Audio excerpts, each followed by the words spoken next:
Oke ya.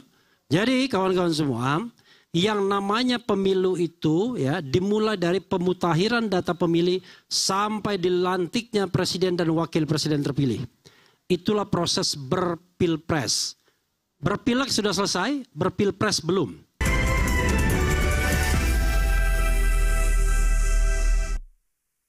Minta pertanggungjawaban salah satu narasumber saya yang bernama Bung Said Didu yang bilang bahwa kalau bisa pelantikan jangan mulus, ini beda sendiri nih dan membahayakan menurut saya. Harus bertanggung jawab Bung Said. Apa maksudnya tidak mulus? Apa maksudnya jangan sampai mulus estafet kepemimpinan? Saya nggak setuju terus terang. Pelantikan harus ada dinamika juga. Oke.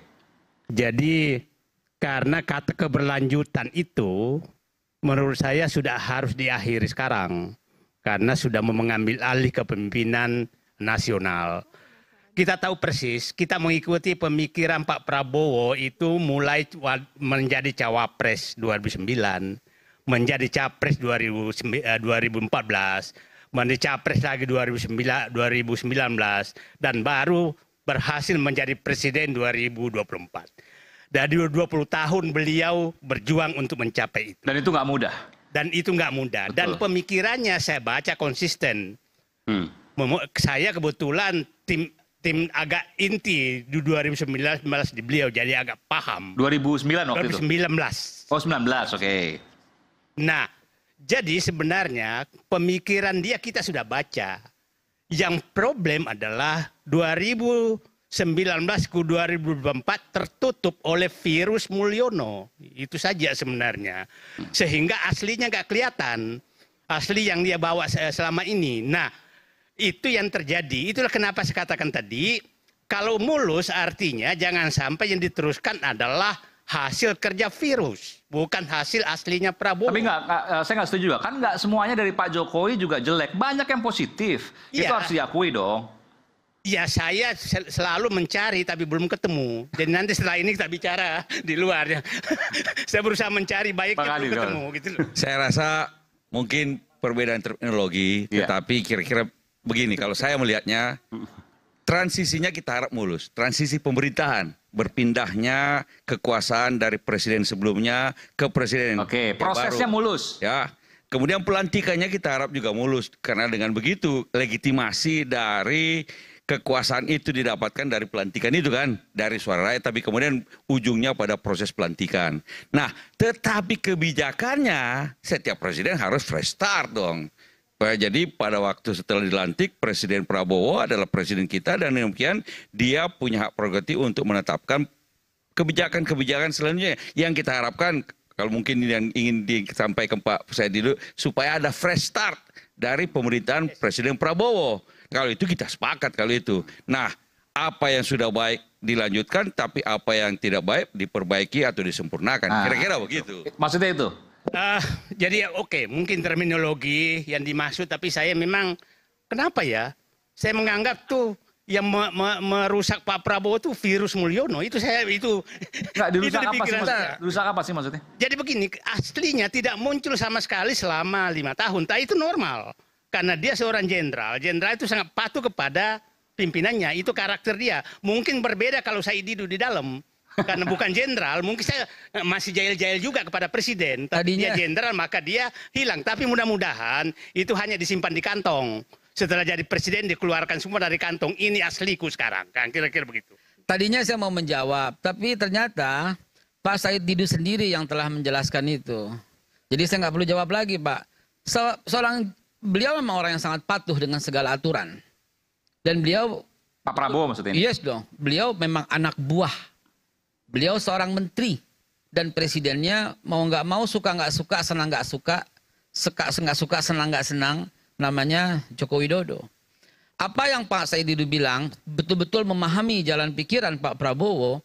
Itu memang... beliau akan konsisten, tetapi kan belum punya wewenang penuh untuk menjalankan itu.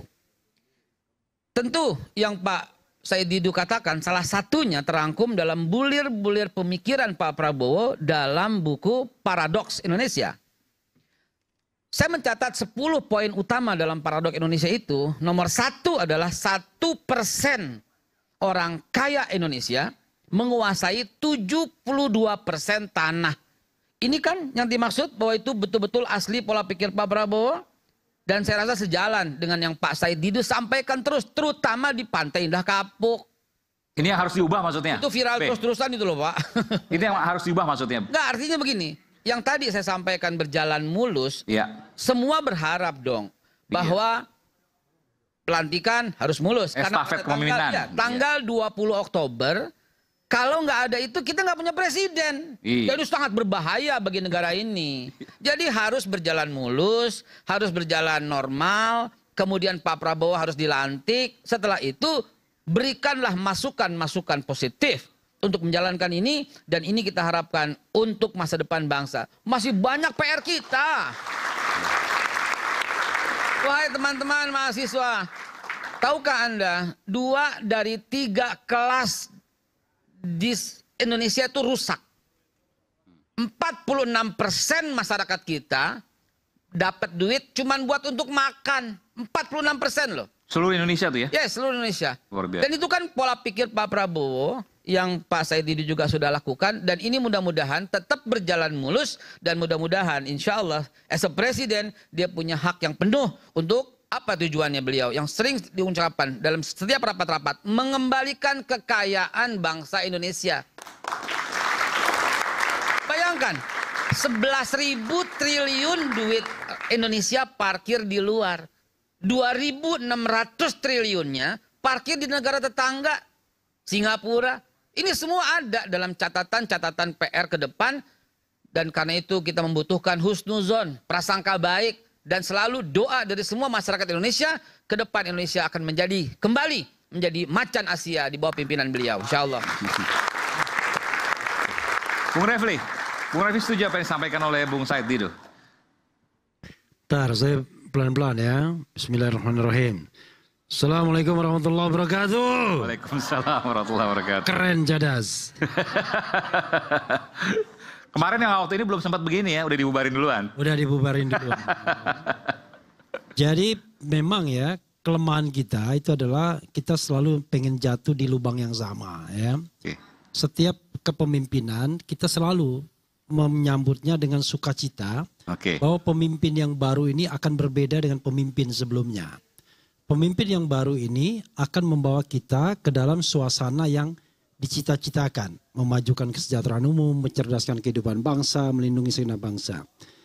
Harapan besar sekali ketika kita merdeka di bawah kepemimpinan Bung Karno.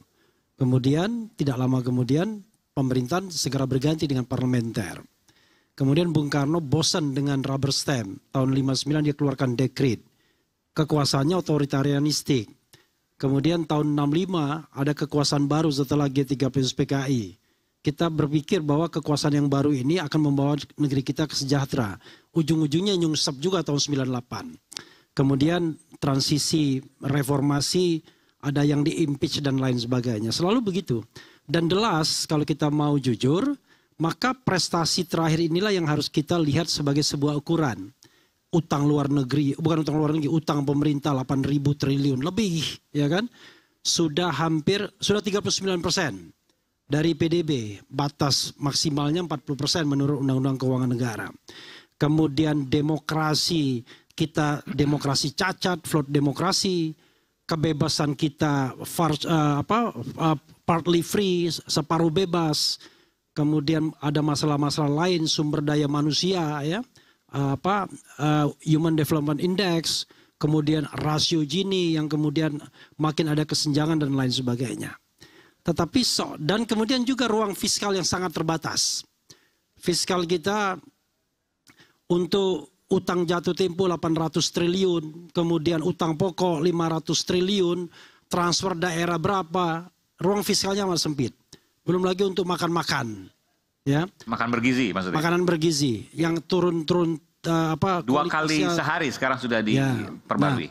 Jadi hal-hal seperti itu kan membuat kita objektif bahwa yang namanya negara kita itu diwariskan sesuatu yang bukan baik oleh Jokowi. Tetapi hal yang buruk yang kemudian seperti Raja Midas, Jokowi ini, orang yakin dia akan bisa membalikkan semuanya dengan mudah. Enggak bisa begitu. 2014 waktu itu? Enggak, sekarang. sekarang.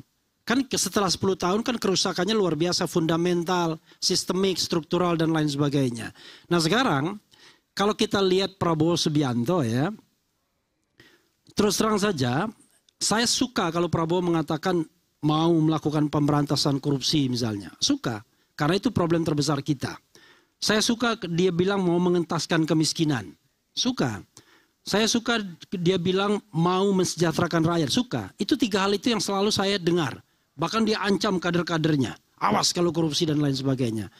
Tapi hal yang paling kita sadari adalah, dan itu gejala kekuasaan di dunia ini adalah, Anda tidak mungkin menjaga pemerintahan itu tetap waras kalau tidak ada check and balances. Tidak ada kontrol kekuasaan. Tidak ada ruang demokrasi. Tidak ada oposisi. Nah belum apa-apa, Prabowo mengatakan, jangan kita tiru negara barat. Oposisi itu negara barat.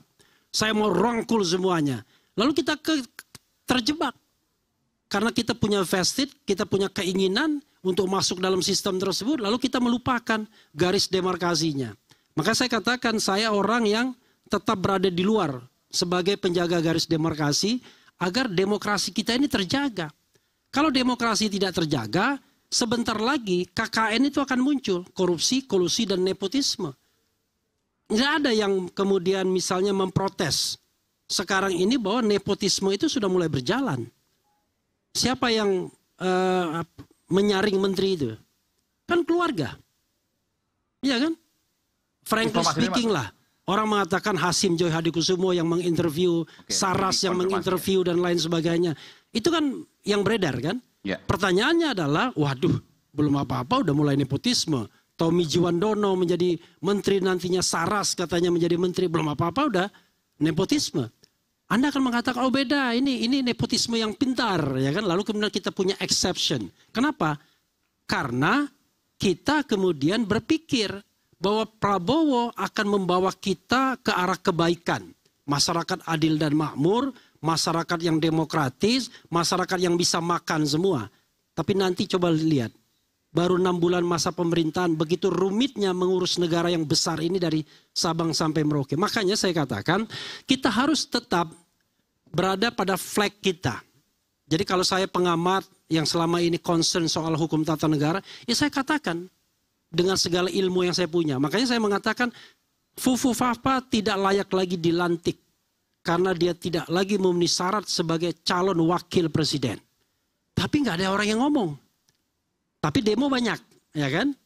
Tapi kan belum ketahuan siapa itu. Itu harus dibuktikan dulu kan. Kalaupun ketahuan, di mana pasalnya sehingga dia tidak bisa dilantik? Mau dengar nggak pasalnya di mana? Silakan. Nah, oke ya. Jadi kawan-kawan semua, yang namanya pemilu itu ya dimulai dari pemutakhiran data pemilih sampai dilantiknya presiden dan wakil presiden terpilih. Itulah proses berpilpres. Berpileg sudah selesai, berpilpres belum.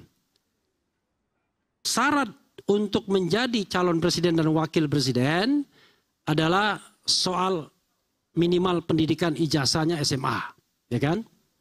Yang kedua, mampu secara rohani untuk menjadi presiden atau wakil presiden. Jasmani juga. Yang ketiga, tidak pernah melakukan perbuatan tercela.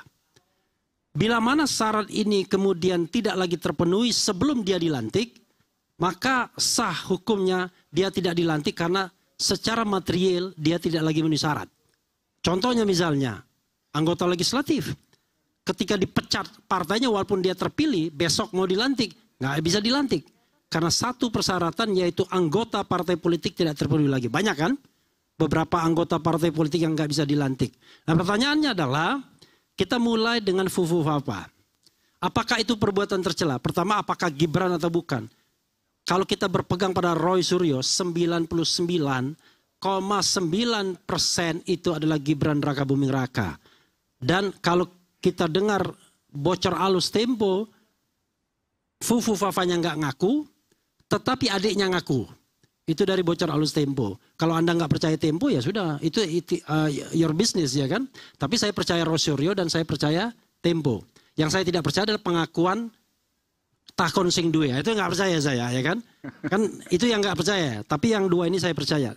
Nah, orang mengatakan wah itu kan 5-10 tahun yang lalu perbuatan tersebut. Tidak. Saya katakan perbuatan tercelanya itu hari ini. Current. 5-10 tahun yang lalu itu jejak yang tidak bisa dihilangkan. Itu sebagai sebuah catatan. Tapi currentnya itu yang kemudian menyebabkan dia tidak lagi qualified karena melakukan perbuatan tercela. Apa itu? 1. Dia menghapus 1.200 postingan. Berarti dia mengupayakan untuk menghilangkan jejak. Itu perbuatan tercela. Sebagai calon wakil presiden terpilih, dia tidak bertanggung jawab atas apa yang pernah dia tuliskan. Makanya dia hilangkan. Siapa yang menghapuskan belum tentu dia. Dia itu siapa? Maksudnya Gibran gitu. Begini, kita ini jangan agak bodoh-bodoh juga ya kan. Nggak, Ya, itu kan dia sih memang nggak ngapus, tapi kan bicara nyuruh dengan orang fakta, dia. Data gitu. Ya kan. Memang dia nggak ngapus, tapi yang nyuruh orang. Yang punya kuncinya kan dia, yang punya passwordnya. Oke. Yang punya kemampuan. Oke. 1.200 yang dihapus. Yang kedua, ini orang iseng-iseng ngirim duit, GoPay dan lain sebagainya, muncul nama Gibran Rakabuming. Tapi beberapa hari kemudian ganti Slamet, kata orang itu. Jadi Slamet, ya kan? Ini kan upaya menghapuskan jejak. Dan Anda mengubah data perbankan loh. Nggak boleh itu. Itu perbuatan tercela kalau mengubah data perbankan. Tapi untungnya kalau pakai virtual account BCA tetap namanya Gibran. Tapi kalau cuma GoPay doang udah berubah jadi Slamet sekarang, ya kan? Yang ketiga, dia tidak mengakui bahwa akun itu milik dia. Artinya dia melakukan kebohongan publik. Dan itu perkara yang tidak ringan. Nah, dari sisi perbuatan tercela. Apakah ini perbuatan tercela? Tercela saya bilang. Oke, 2. Ya. 2 soal kejiwaan. Ini mohon maaf ya. Saya refer Dr. Tiva, seorang neuroscientist. Dia mengatakan, bahkan 4 hal dia mengatakan yang kadang-kadang saya bikin terhenyak ketika saya datangkan di podcast saya. Dia menyebutkan 4 hal. Skizofrenia, kemudian obsessive compulsiveness, kemudian addictednya terhadap seksual materials, dan addictednya terhadap orang, seorang artis. Sampai kemudian ketika di-spill nama nomor telepon itu apa? Ada KW dan lain sebagainya. Macam-macam tuh. Dia bikin di save orang.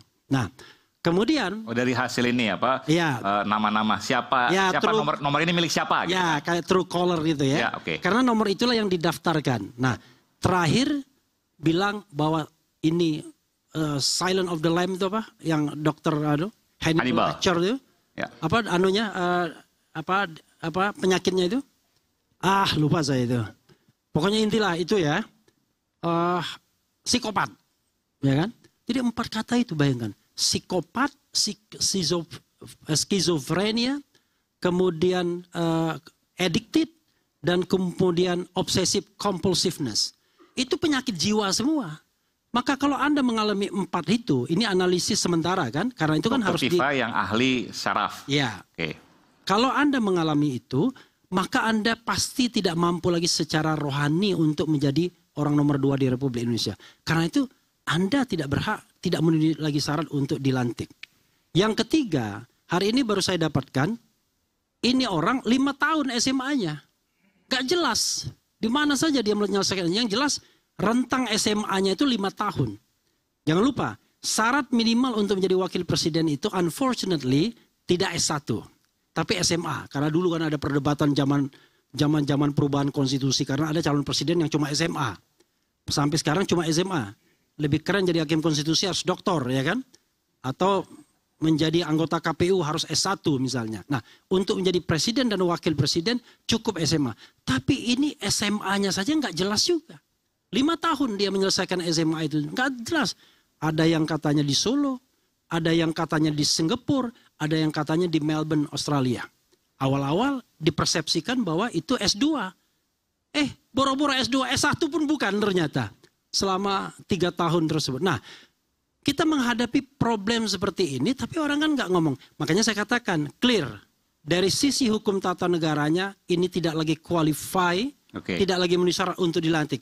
Perkara kemudian, kubu sana kemudian mau mendorongnya ke pinggir jurang melalui sidang MPR pelantikan tersebut.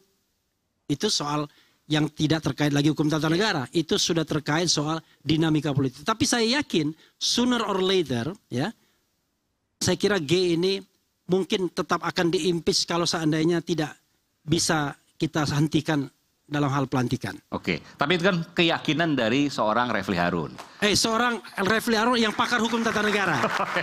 Yang pakar hukum tata negara. Nanti kita tanyakan ke Bung Romi, ke Mas Andi Malarangang, apakah setuju dengan apa yang disampaikan Bung Refli? Saya yakin jawabannya pasti berbeda. Sesaat lagi kita akan kembali di Rakyat Bersuara.